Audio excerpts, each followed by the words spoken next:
Hello friends, welcome to smart learning Adda. इस video में हम बात करने वाले हैं दो प्रश्नों के बारे में। पहला होगा एक पुष्प में कितने भाग होते हैं, दूसरा कि इसी क्वेश्चन से संबंधित एक पुष्प की संरचना बना करके उनके सभी भागों का वर्णन कीजिए। चलिए शुरू करते हैं, क्लास को देखते हैं। तो सबसे पहले फूल के सभी भागों का वर्णन करना है चित्र बना करके। तो हम उत्तर लिखना शुरू करेंगे। फूल जो होते हैं पुष्पी पौधों में, फूल जो होते हैं वो लैंगिक जनन में सहायता करते हैं और फूलों की सहायता से बीज बनते हैं। फूल में एक आधारी भाग भी होता है जिस पर फूल के सभी भाग लगे होते हैं, इसे ही पुष्पासन कहा जाता है। क्वेश्चन पूछता है कि पुष्पासन किसे कहते हैं, तो आंसर देंगे कि फल में एक आधारी भाग होता है जिस पर फूल के सभी भाग लगे होते हैं और इसे ही पुष्पासन कहा जाता है। फूल के 4 भाग होते हैं। पहला है बाह्य दलपुंज, या बाह्य दलपुंज को हरी पत्तियों के नाम से भी जानते हैं। तो यह जो फूल होता है, फूल का सबसे बाहरी भाग होता है और यह हरी पत्तियों के रूप में होता है जिन्हें बाह्य दल कहते हैं। यह फूल की रक्षा भी करता है। दूसरा है दलपुंज या रंगीन पत्तियां। दलपुंज को किस और नाम से जानते हैं, तो रंगीन पत्तियां। बाह्य दलपुंज के भीतर जो भाग होता है उसको दलपुंज कहते हैं, यानी बाह्य दलपुंज के बाद वाला जो पत्ता मिलता है उसको दलपुंज या रंगीन पत्ता कहा जाता है। प्रत्येक अंग पंखुड़ी या दल कहलाते हैं और इसका रंगीन भाग होता है वो फूलों में अलग अलग होता है। जैसा फूल होता है उसी के हिसाब से उसका कलर होता है। इनका कार्य होता है कीटों को आकर्षित करना ताकि परागण में सहायता हो सके। इसको कीट परागण भी कहते हैं अगर कीटों से परागण होता है तो। तीसरा है पुंकेसर।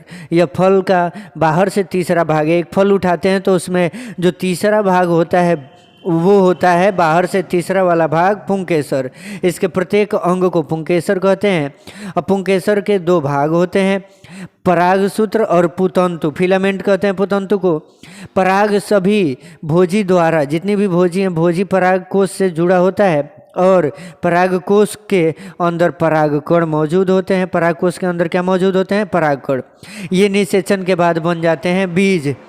चौथा है स्त्रीकेसर। यह फूल का मादा भाग है। यह स्त्रीकेसर जो है फूल का मादा भाग होता है। इसके प्रत्येक अंग को स्त्रीकेसर या गर्भकेसर कहते हैं। इसके भी 3 भाग होते हैं, एक वर्तिकाग्र, एक वर्तिका और एक अंडाशय। अंडाशय के अंदर क्या बनता है, बीजाणु बनता है। ठीक है, आई होप आप लोग ये समझ गए होंगे। फूल का संरचना जरूर बनाइएगा आप लोग इसके लिए। एक और क्वेश्चन का जिक्र कर लेते हैं जो मेंशन है कि गर्भ निरोधक युक्तियां अपनाने के क्या कारण हैं। कारण क्या है, तो गर्भ निरोधक युक्तियां अपनाने का मुख्य कारण है गर्भ को रोकने के लिए, यानी गर्भ निरोधक युक्तियां अपनाएंगे गर्भ रोकने के लिए ताकि बच्चों की आयु में अंतर बढ़ाया जा सके और जो पॉपुलेशन है उसको एक तरीके से पॉपुलेशन कंट्रोल किया जा सके।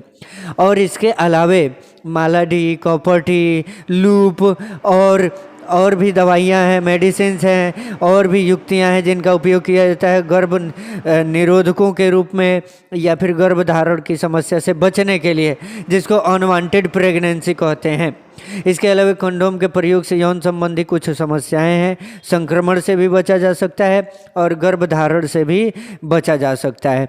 इन युक्तियों के बारे में और जानकारी के लिए अगले वीडियो का इंतजार कीजिए, उसमें भी बात किया जाएगा।